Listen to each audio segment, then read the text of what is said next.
योगमय जीवन में आप सभी का स्वागत है।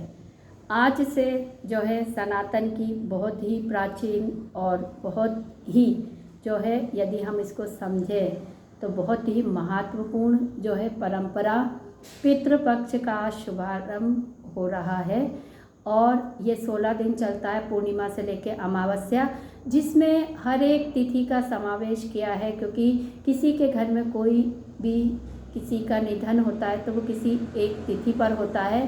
तो ये 16 दिन हमें मिले हैं जब हम अपने परिवार के उन पूर्वजों के प्रति अपनी कृतज्ञता ज्ञापित कर सकते हैं, उनका स्मरण कर सकते हैं, उनको अपने करीब महसूस कर सकते हैं। क्योंकि हमारे यहाँ ऐसी मान्यता है कि इन 16 दिनों के पितृपक्ष में जो हमारे पूर्वज हैं वो यहाँ पृथ्वी पर भ्रमण करते हैं।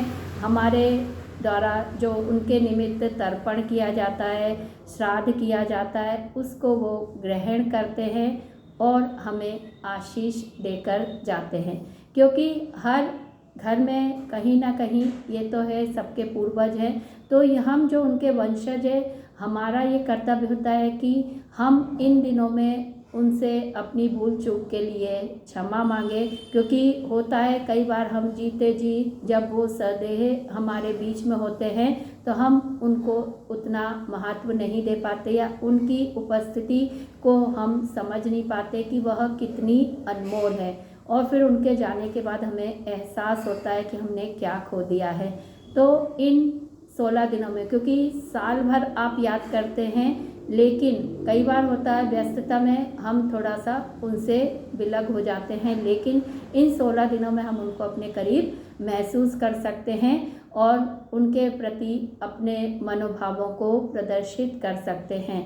तो आप देखिए ये बहुत ही जो है बुजुर्गों के द्वारा जो बनाई गई है परंपरा बहुत बहुत ही अच्छी है, जो हमें ये अवसर प्रदान करती है कि हम अपने सभी पूर्वजों को, जिन्हें हमने देखा है और जिन्हें हमने नहीं देखा, उन सबको याद कर सकें और उनके लिए हम जो भी करना चाहें, गरीबों को भोजन कराना चाहें, किसी आश्रम में कुछ कराना चाहें, जो हमारी मर्जी हम कर सकते हैं। बस हमारे मन में भावना हो कि ये जो हम कर रहे हैं ये हम अपने उन पूर्वज के निमित्त से कर रहे हैं, उनकी आत्मा की प्रसन्नता के लिए कर रहे हैं। क्योंकि आत्मा शब्द को समझ पाना सबके वश की बात नहीं है। यह सूक्ष्म जगत का जो है अलग ही अलग ही संसार बसा हुआ है। हम स्थूल शरीर वाले भौतिक जगत को देखते हैं तो हम उस सूक्ष्म जगत को अपनी इन स्थूल आंखों से देख पाने में सक्षम नहीं होते।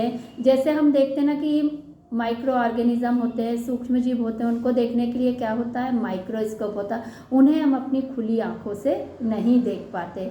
उसी तरीके से हमारी जो ये पूर्वजों की आत्मा है, उन्हें हम अपने इन स्थूल नेत्रों से देख पाने में सक्षम नहीं होते। उसके लिए हमारी जो है सूक्ष्म दृष्टि, दिव्य दृष्टि को विकसित करना बहुत ज़रूरी है। जब हम अपने भीतर उसे विकसित करते हैं तो हम अपने भीतर अपने पूर्वजों को देख पाते हैं। तो सभी लोग जो हैं इन 16 दिनों में अपने पूर्वजों का जरूर स्मरण करें, उनसे एकांत में जरूर वार्तालाप करें, उनको अपने भीतर महसूस करें और इस तरीके से हम जो है पितृपक्ष मनाएं, जो हमारे सनातन की एक बहुत ही अच्छी परंपरा है, जो हमें अपने पूर्वजों से जोड़ती है। एक कड़ी हम लोग के बीच में इस तरीके से बन जाती है।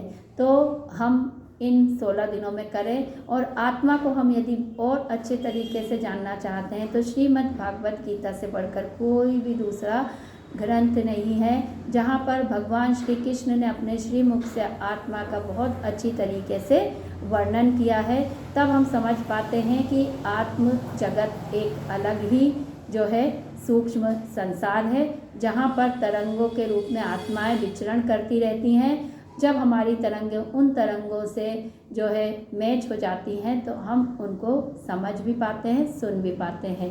तो आत्मा के बारे में जानने के लिए हम गीता का सहारा लें और उन आत्म तत्वों से अपने आप को जोड़ने का प्रयास करें। और जब हम आत्म तत्व से जुड़ जाते हैं तो हम सभी प्राणियों में जितने भी चेतन हैं, जीव हैं जगत में, उनमें उस आत्मा को और उस आत्मा में छिपी हुई परमात्मा को भी देख पाने के काबिल बन जाते हैं।